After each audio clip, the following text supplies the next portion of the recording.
Okay guys, so the stove is in, the house is warm, and now I feel like I can come out and get some work done without going back into a cold house, which is never fun. And so I'm going to take these bricks out, make sure they don't have spiders in them, set them on the deck so that I can put them under the stove, and then I'm going to go and get the rest of the goat shed cleaned out today. I have to get it done. One of my goats, her foot got too wet or she sprained it, I'm not sure which. But I want the option to be able to put her in the shed rather than having her out in the IBC totes anymore. So, and the fruit trees will still be really happy to have an extra dose of nutrition. It's just one of those last things I need to get done that I keep putting off because it's so much fun to muck goat manure. We have what's called a hobo spider in our area, and they're really big and their bite can be really nasty. Not, you know, not like black widow nasty, but they can leave like a cavitation where they bite. And I've been bit by once, and so I always make sure to flip things over, poke things before I put my hands in. We also have yellow jackets here in the summer, so I've just learned that, you know, if you're going to be outside, there's going to be critters. Check first. Generally they won't bite if you give them a little bit of a warning, so we're going to go ahead. And if you see my coat is open, I have a new zipper that I need to put in, and I just keep not doing it. Other things that seem more important until it gets cold, so hopefully one of these days you'll actually see my coat closed.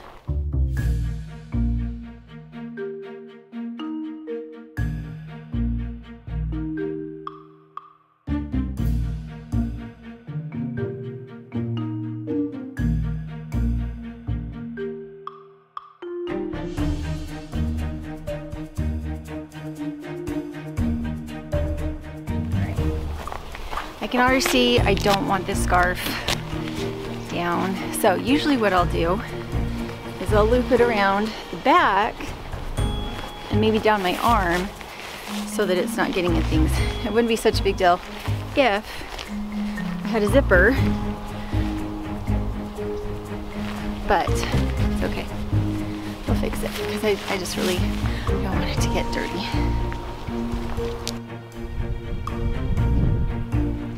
Okay, so first off, my kids are at school, so I've got my phone with me, but I don't like to wear it on me. I don't like to have the radiation. And so I'm gonna find a good spot to put this where if it rains, it's okay. I have some garbage here that I need to pick up. Just tidying up. And you can just see, I just keep putting it off. I think I'm gonna find a good audiobook to listen to while I'm doing this, just so that I kind of keep my pace up.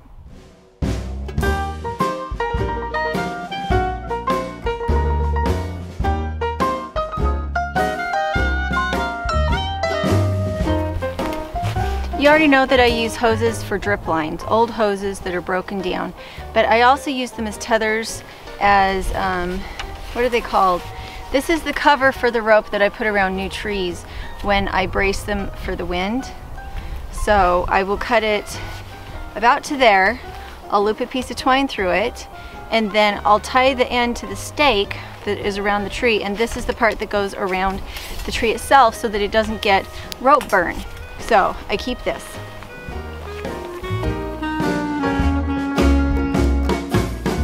The best thing about living on the farm is that the kids can go barefoot.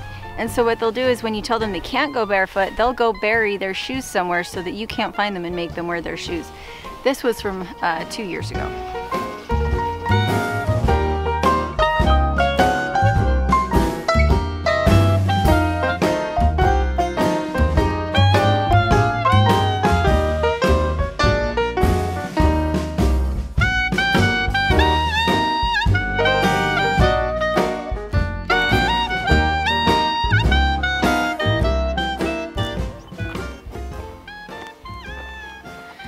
Now, I don't need to do this manure application around trees that have ducks.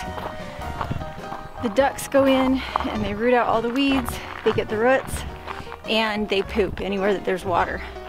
So, in the areas where last year I had ducks, I didn't have to do this, but this area doesn't have ducks this year.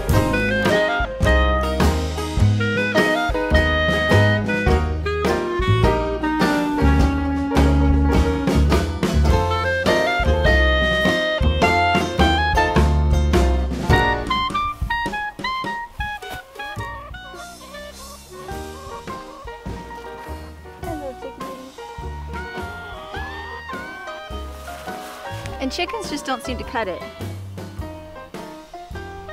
I don't know if it's because they like go through and till it up afterwards so it doesn't really stay in the soil.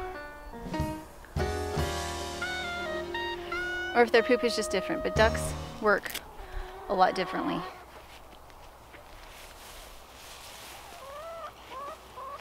And geese, ducks and geese.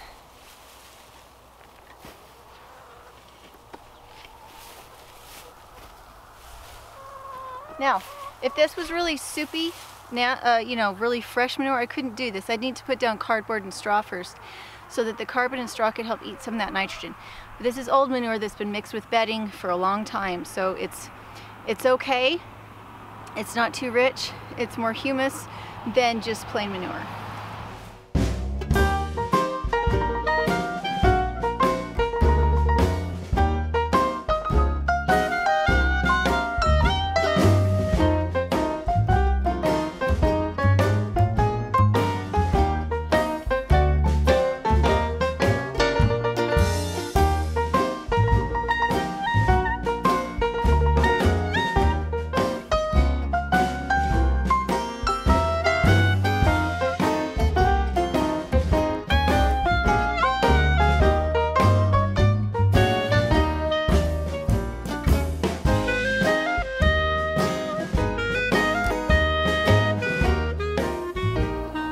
What are you doing?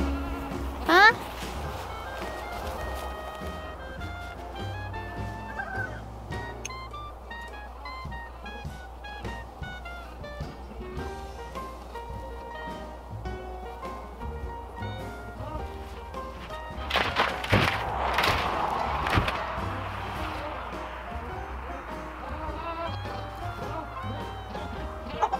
Okay, so as you saw, we have quite a bit of rain. It's still raining, and apparently it's supposed to be in the 50s for the next week.